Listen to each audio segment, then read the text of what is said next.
دو شخص، ایک عیسائی اور ایک مسلمان، دونوں بستر مرگ پر تھے۔ بیماری کی اس حالت میں عیسائی کے دل میں یہ خواہش پیدا ہوئی کہ مجھے مچھلی کا گوشت مل جائے۔ اللہ سبحانہ تعالیٰ نے فرشتے کو حکم دیا کہ جاؤ اور اس عیسائی کے گھر کے تالاب میں ایک مچھلی ڈال آؤ تاکہ اس کی خواہش پوری ہو جائے۔ دوسری طرف مسلمان کے دل میں یہ خواہش آئی کہ زندگی کے اس آخری حصے میں مجھے زیتون کا تیل میسر ہو جائے۔ اللہ عز و جل نے حکم دیا کہ اس کی الماری میں زیتون کا تیل ہے، جاؤ اور اس کو گرا دو۔ اللہ سبحانہ تعالیٰ کا حکم ہے کہ عیسائی کی خواہش پوری کرو اور اس مسلمان کا زیتون کا تیل گرا دو۔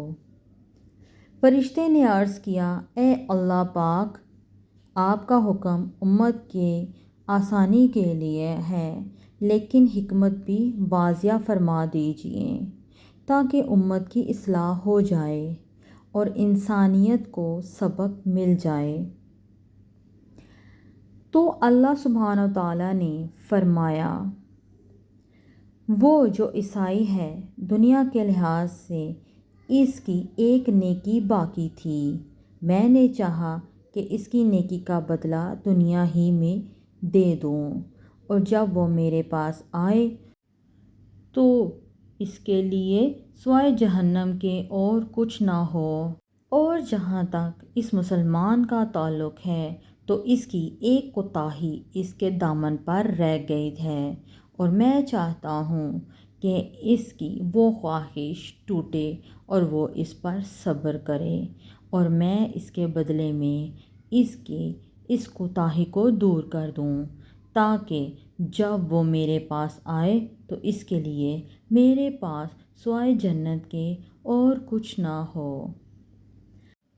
اللہ اکبر کبیرہ، سبحان اللہ۔ اے اللہ کریم، ہم آپ کی ناراضگی سے پناہ مانگتے ہیں، آپ ہم سب سے راضی ہو جائیں، آمین ثم آمین۔ اور کسی شاعر نے کیا خوب کہا ہے، کرنی تھی بخشش تو بہانے بنا دیے، جنت میں مومنوں کے ٹھکانے بنا دیے۔ اللہ تعالیٰ ہم سب کے گناہوں کی معافی دے، آمین ثم آمین۔ میری ویڈیو کو لائک اور شیئر کریں اور میرے چینل کو سبسکرائب کریں۔ اگلی ویڈیو تک کے لیے اللہ حافظ۔